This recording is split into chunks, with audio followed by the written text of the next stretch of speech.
नमस्कार मित्रों, सभी का स्वागत है आपके अपने चैनल स्वरान एकेडमी क्लासेस पर। आप सभी लोगों ने कमेंट बॉक्स पे कमेंट किया कि आपको डॉक्यूमेंट्स कौन कौन से लगते हैं काउंसलिंग टाइम पे, तो हम उसकी लिस्ट आपको प्रोवाइड करा रहे हैं। आप उसे मैच कर लीजिए और वो सभी एक फ़ाइल में लगा के रख लीजिए। फिर आप कंप्यूटर पर बैठेंगे, आप लैपटॉप पर बैठें, लैपटॉप सामने रख कर बैठें या आप मोबाइल से काउंसलिंग करें। ये सभी आप एक इंस्ट्रूमेंट्स ले सकते हैं, चाहे वो सिस्टम पर साइबर कैफ़े जाकर करें या आप अपने घर पर ही जो है ऑनलाइन काउंसलिंग करें या मोबाइल के थ्रू करें। ये सभी तरीके से संभव है ऑनलाइन काउंसलिंग। तो उसके लिए लेकिन आपके सामने एक फ़ाइल रखी हो जिसमें सारे डॉक्यूमेंट्स लगे हों 1 बाय 1 करके, जिससे आपको काफ़ी आसानी रहेगी। फटाफट सारी डिटेल्स आपके सामने होगी और आप फिलअप करते हुए चले जाएंगे। तो ये एक ऑर्डर हम बताएंगे, एक चीज़ें आपको देंगे, उस तरीके से आपको किसी भी प्रकार की कठिनाई नहीं होगी। तो आइए शुरू करते हैं आज, क्योंकि 16 जून से रजिस्ट्रेशन शुरू होगा काउंसलिंग के लिए, जिसमें सबसे महत्वपूर्ण बात जो है चॉइस फिल करने हैं। तो कॉलेज लिस्ट, जितने भी कॉलेज आपको सेलेक्ट करने हैं उनकी एक पेपर पर लिस्ट बना लीजिए कि हमें ये कॉलेज लेना है, क्योंकि उसकी लिस्ट सबसे इम्पॉर्टेंट है, क्योंकि उसी पर सारी की सारी चीज़ें जो है टिकी हुई हैं।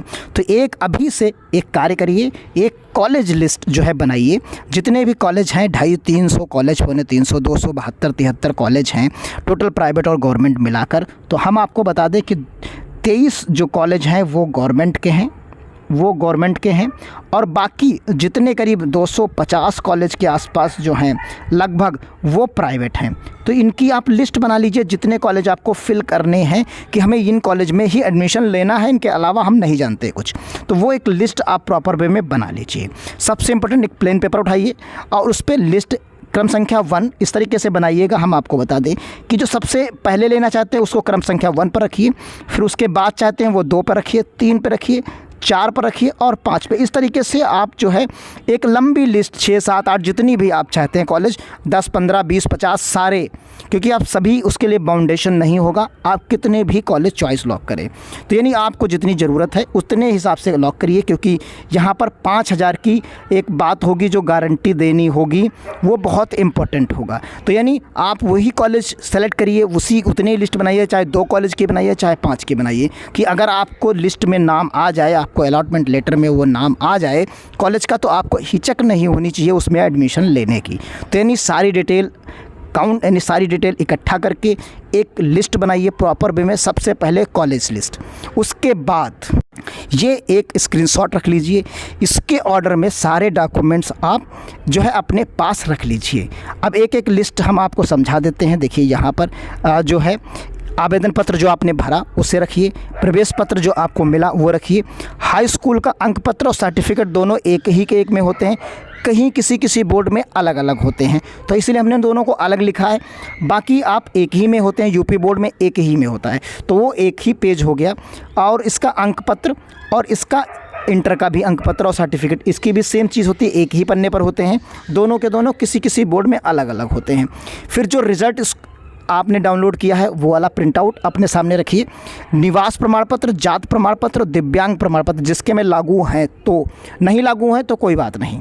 रजिस्ट्रेशन शुल्क जो है उसके लिए ATM कार्ड और क्रेडिट कार्ड या UPI जो भी जैसे भी उसका आएगा वो आपको रखना होगा, और सिक्योरिटी फ़ीस जितनी लगेगी। तो ये पिछले साल की अगर हम बात करें तो रजिस्ट्रेशन शुल्क आपको 500 रुपये देना होता था, और ये जो सिक्योरिटी फ़ीस थी ये 5000 रुपये देने होती थी। तो यानी इतना अमाउंट आपका जो अमाउंट है ये आपके अकाउंट बैलेंस में होना चाहिए, जिससे आप रजिस्ट्रेशन के टाइम उसे पे कर सकें। तो ये चीज़ें आपके सामने हैं, अपने मोबाइल से भी सारी चीज़ें कर सकते हैं। तो इतने अगर हैं तो आप इनकी ज़ेरॉक्स कापी, फ़ोटो कापी जो भी कोई है वो आप आसानी से इनको अपने एक टेबल पर जो है लगा लीजिए, एक फ़ाइल में लगा लीजिए, और उसके बाद जो है आसानी से आपको बहुत आराम हो जाएगी काम करने में। और एक चीज़ इसमें छूट गई है कि पासपोर्ट साइज़ के फ़ोटो जो है आप रख सकते हैं अपने पास, वो कभी ज़रूरत पड़ सकती है। तो ये एक लिस्ट है डॉक्यूमेंट्स की, इतनी ज़रूरत पड़ती है। तो उम्मीद हम कर रहे हैं कि ये डॉक्यूमेंट सारे के सारे आपके पास होंगे, क्योंकि फॉर्म भरने के वक्त में भी यही चीज़ होते हैं, और यही सारे के सारे लिस्ट डॉक्यूमेंट्स आपको ओरिजिनल ओरिजिनल भी आपको जब कॉलेज जब अलॉट हो जाएगा तब लेकर जाने होंगे। तो एक फ़ाइल में ओरिजिनल डॉक्यूमेंट्स और एक फ़ाइल में आप ज़ेरॉक्स कॉपी, उसकी फ़ोटो कॉपी लगा कर रख लीजिए। ज़ेरॉक्स और जो ओरिजिनल डॉक्यूमेंट्स हैं वो अपने बैग जहाँ रखते हैं वहाँ रखे रहने दीजिए। आप कभी भी ऑनलाइन करने बैठें तो ज़ेरॉक्स कॉपी रखें, उसी से करते रहिए जिससे वो खोए ना, वो दिक्कत ना हो। और यहाँ पर एक आईडी प्रूफ आप रख सकते हैं जो कि आप अमूमन रखते हैं, तो उसको हमने यहाँ पर लिखा नहीं है। आधार कार्ड नॉर्मली आप सभी लोग यूज़ करते हैं, तो वो चीज़ तो आप रखेंगे ही रखेंगे अपने पास। तो इसके लिए बहुत ज़्यादा अलग से कोई नोटिफिकेशन या कोई चीज़ें नहीं यहाँ पर हम बता रहे हैं, तो ये आपके पास होगा ही होगा। तो इतने डॉक्यूमेंट्स भी होंगे, इसमें ऐसा कोई डॉक्यूमेंट नहीं है जो आपके पास प्रॉपर वे में नहीं होगा। इसके अलावा जब काउंसलिंग हो जाएगी तब आप जब जाएंगे कॉलेज, उसके लिए एक अलग लिस्ट आएगी, वो हम आपको बाद में बताएंगे। फ़िलहाल आप इतना कार्य करिए। इसके बाद 16 तारीख को रजिस्ट्रेशन कैसे होगा उस पर भी हम आपको बताएंगे। ऑनलाइन होगा, किस वेबसाइट पर होगा, क्योंकि अब संभवतः अटल बिहारी वाजपेयी मेडिकल यूनिवर्सिटी की वेबसाइट बदल जाए और वो दूसरी वेबसाइट पर चला जाए, क्योंकि पिछले साल जो है दूसरी वेबसाइट पर काउंसलिंग हुई थी, जो कि नर्सिंग उत्तर प्रदेश करके एक साइट है, उस साइट पर काउंसलिंग हुई थी।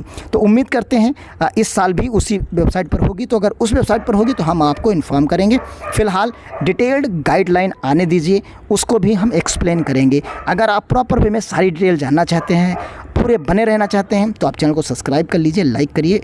तो हम मिलते हैं अगली अपडेट के साथ, तब तक के लिए धन्यवाद। जय हिंद, जय